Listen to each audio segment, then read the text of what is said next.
At üstünde dua kabul болады, бере берем деп жүрүп берди да. Берди эле, эми ар ким бактысы экен да.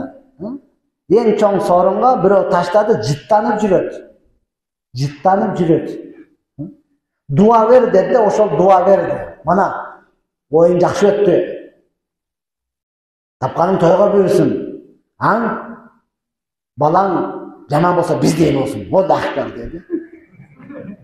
Мөлүп кет дедим да.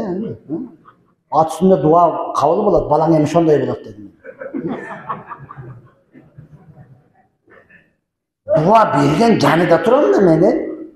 О дуасını кара. Дуа бер десе тоюң жакшы өттү дейт. Сураган жок, мен тоюм кандай өтүп деген жок.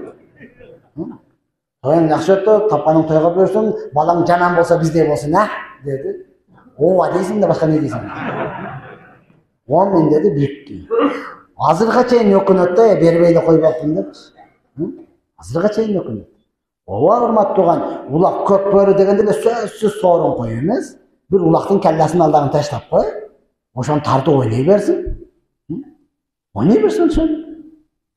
Сөзсүз эле сорун коюш үчүн айтылган эмес, урматтууган. Мына ошондуктан муктаждарга берсеңиз, сооңуз көп болот. Дамыла намазда имам Сами Аллаху лиман хамида дегенде уюган адамдар Раббана лакал хамд дейт. Имам да Раббана лакал хамдты айтабы? Жок, айтпайт. Имамга ошол өзү жетиштүү болот. Ассаламу алейкум дамыла, үй бүлө жөнүндө 2 мүнөт сөз кылып коесузбу сураныч. Үй бүлөлөрдүн бузулуп кала беришинде не дейт? Падыша менен аалымдардын да жоопкерчилиги болобу? Канча үй бүлөлөр бузулуп жатат? Бул боюнча падышабыз деле анча жаңы не дейт? Анча жаны кейбейт го.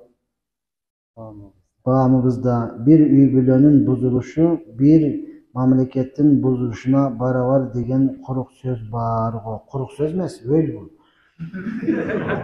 Жакшы сөз. Чын эле үй бүлө өтө маанилүү. Урматтуу тууган үй бүлө. Я Алла, өтө маанилүү. Негизи эркек үйлөнүштөн алдын үйлөнүштүн маселесин билип алыш керек.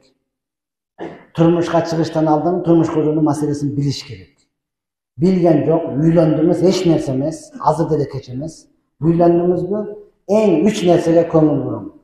En birincisi, üylendiniz, turmuşka çıktın mı, ortada işenin boluş gerek. Ayalınızga tolluk işeniniz. Al